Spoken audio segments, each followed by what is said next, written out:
smart colt. It's going about the right way. He's a super little horse, and I think we're going to have a lot of fun with him going forward. I think the future obviously is very bright for him. I've always thought so much of this horse. It gives you the feel of one of the better horses I've ridden.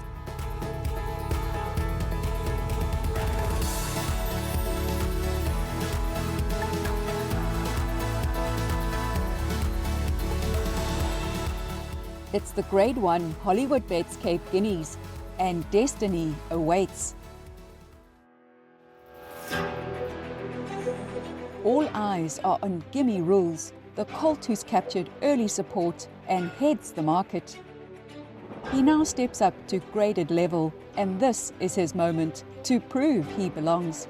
And a very smart horse is Gimme Rules. Here's how Dean Canamere rates his colt, along with insights from the other trainers chasing the feature race glory.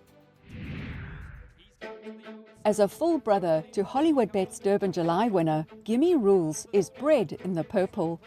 This handsome colt is highly regarded by his team, and we can see why.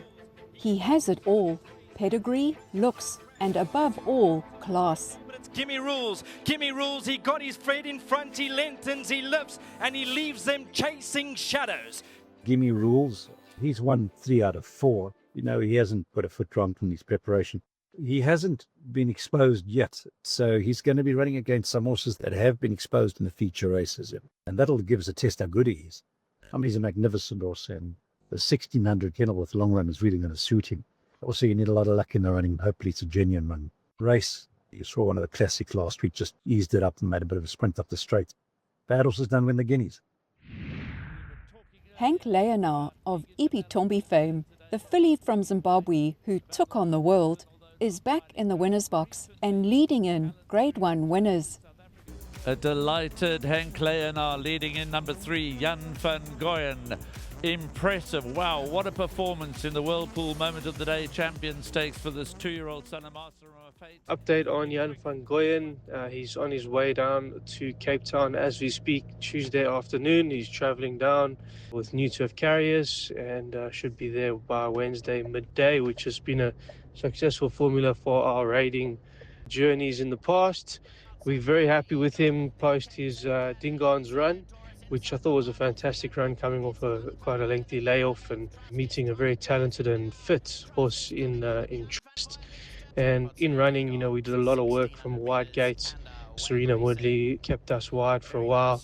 Very good ride from him, thus, you know, making us use a bit too much petrol in the early stages, and that told late. The last 100 meters, Jan got a bit tired, but all the signals since then have been really positive. It looks like he's come on with the run, he's tightened up. His gallop on Saturday was much better than his work going into the Dingaan. So we're really positive with how he's come out of the race, and we're looking forward to the great test, which is the Cape Guineas. Obviously, we're the only horse travelling up from Joburg, so a bit of a disadvantage there, but if he travels well, then I'm sure he's going to put his best foot forward. So looking forward to it, and all the best to everyone. Good For You is living up to his name. He was a spec buy and later put together for a syndicate of very happy owners. Little did they know that despite his size, there was the heart of a lion in Good For You, just waiting to roar. He's a little soldier. He's come out of his last race really well. We had to test him out to see if he'd get the mile. I think he is a better sprinter than a miler. But saying that, he's got a lot of class, and his pedigree suggests he should get the mile. And we tried him in the mile in the Punters Cup, and he came out with flying colours. There was an objection, and we managed to keep it in the boardroom. The incident happened on the line. So on the line, one stride before the line and then after the line. So it was before and after the line. So it looks worse on the head-on, but I think that the right result stood. Well, we'll soon know. So, yeah, we obviously taking on the same horse, Randolph Hurst. The difference here is that I've got a bad draw now, but we do come into the race 2 kilos better off than the whole field. So being a Group 1 winner and being the only Group 1 winner in the lineup, we carried 2 kilos more than everybody else. And I think it's important to note that because 2 kilos is quite a bit. So at level weights, it puts us right in the picture. It is a beautiful lineup of 3-year-old colts, the best in the country. I think a lot of strategy's got to come into play here as to the pace, who's going up. Snaith has 5 horses. He'll have a gang plan. But then we just got to box clever. The Cape Hunters Cup was the route, prep, warm-up, whichever you'd like to call it, into this Grade 1, as 8 of the first 9 across the line will face off again, and there's some scores to be settled. Randolph Hurst had people shouting him home as he came from the clouds to fight out a desperately close finish with Good For You. Randolph Hurst starting to finish fast. Good For You, Pay the Palace. Randolph Hurst is eating up the ground. Randolph Hurst, that's a major, oh, it's close. It looked like he was going to win it, but Good For You's come right back. There were some nail-biting moments as the judges deliberated, with the decision going the way of his rival. But there's always another day, and it's game on. Randolph Hurst was very unlucky last time. I came from a long way back. The long run will certainly suit him. With a little bit of pace in the race, he can relax where he's comfortable and make a big run towards the end of the race. On the outside is Randolph Hurst, who's trying to run on with Happy Verse. Good For You, Pay the Palace. Randolph Hurst is starting to build up the revs. Randolph Hurst starting to finish fast. Good For You, Pay the Palace. Randolph Hurst is eating up the ground. Randolph Hurst, that's a major, oh, it's close. Happy Verse is doing very well at home. He's got a good draw. Aldo is very confident of a good run, and we are looking forward to bringing out a horse that I think is absolutely perfectly spot on and will be one of the horses that will fight it out. Vaughan Marshall knows what it takes to win this race. After all, he's done it 6 times already. Vaughan's keeping it in the family, as Vapor Trail is a half-brother to last year's winner and champion One Stripe. Just a few words on Vapor Trail for the Guineas on Saturday. Preparation has gone extremely well. So they're homeward bound in the Grade 3 Cape Classic. There's many with chances. Vapor Trail has made up stacks of ground. To the outside, you've got Randolph Hurst. Good For You still goes nicely, needs to straighten up. On the inside is a Versator. Good For You comes at Vapor Trail. Randolph Hurst is running a cracker on the outside, but it's Vapor Trail. Vapor Trail, he skips away with Richard Fourie, and that's it. Good win. I couldn't wish to have him in a better space at the moment. His work this morning was terrific. So we're just holding thumbs. He's come into a lovely draw. So I think he's got a real chance in the race.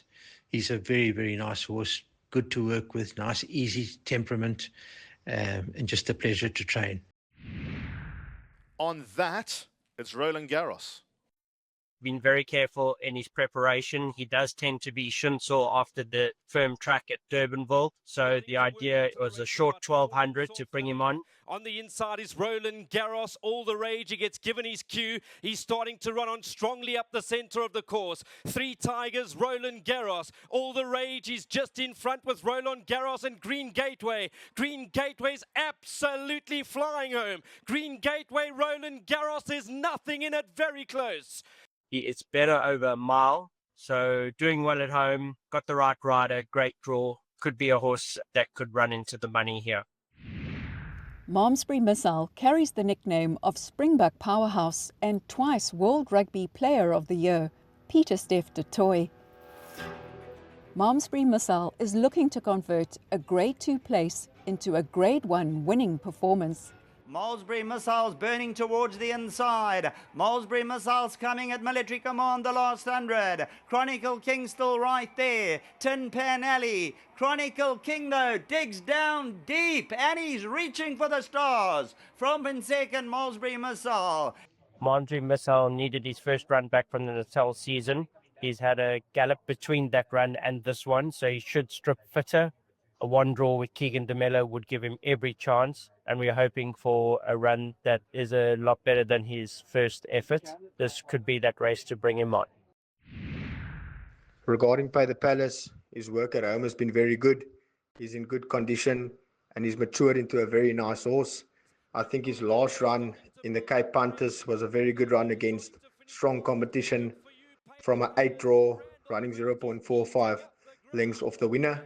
In saying that, there's a lot of runners in this race that we need to respect. It's a very strong race and there's quite a few horses in this race with chances, but purely based on his prep, his form and his work at home, I do make him a lively runner and we are hoping for a competitive run from him. Star Major, he's in fine fettle back at home, second time going over the mile now. He's had good prep going into this race. We've been really happy with his work back at home and how he's been just gradually increasing going into this race. I think naturally with time and maturity, he's gonna mature into a really nice horse. I think he's definitely capable of turning around 2.5 lengths on the form horses in the race. Very happy with him. Think he's going to be a good runner on the day. Beware runs this Saturday in the Guineas with Gareth right aboard. He is a horse that has just improved out of sight run by run, and he's impressed us quite a bit at home now. We thought we would take a more conservative route into the Guineas and give him the 5 weeks in between runs, because he has shown us that he has the class of a very good horse in the making. Had he had a better draw, I probably would have been a little bit more bullish, but he's going to have a hard task jumping from draw 14. We hope he comes with a flying finish. I think it's a wide open Guineas with some very good sorts in it, and it's going to be a very exciting race. Fox on the Run is in fine fettle back at home. We have a fitted blinkers on him for this time round. I think his last run was obviously his first run at Kenilworth, and I think he might have just got a little bit lost in the Punters Cup. But in saying that, I don't think he disgraced himself. We know he's much better than that last run. So I think we can expect a lot better run from him. Obviously, the toughest field he's probably found to date, but really happy with his work and his well-being, and I think he'll run an honest race for us on the day. Very nice horse, this. Absolutely, yes. He's got a big heart, and he's clearly got ability. Very simple. Clearly be the pace in this race to ensure that a Group 1 is run at a good pace. Doesn't have to be the fastest run race, but certainly we do not want a slow run race at Group 1 level. He is a front runner. That's where he's won his races. But it's absolutely yes. Vapor Trail and Pay the Palace running a cracker. Absolutely yes. He digs deep. He digs even deeper, and he's going to win a good race. He beats Pay the Palace, Vapor Trail and Randolph Hurst. We hope for a good positive run. Aristocratic, lastly drawn at 6. I was rather disappointed in his last run. He didn't really kick on and sort of one pace up the straight. Randolph Hurst is eating up the ground. Oh, it's close. But he's a type of horse, you look back in his earlier forming in those future races, a good strong form, but he's doing exceptionally well. Over Sater. He's a horse that did run second in the Gate Crasher Stakes as a 2-year-old behind Malmesbury Missile. Malmesbury Missile and counter run over the last 100. Malmesbury Missile, though, is coming home to get them and wins. Second, maybe. He's a nice type of horse, and we had a slight setback with him. He was going to run in the Punters Cup, but he was only out training for about 3 days. So a nice type of horse, lovely mover, and put him to the test in the Guineas.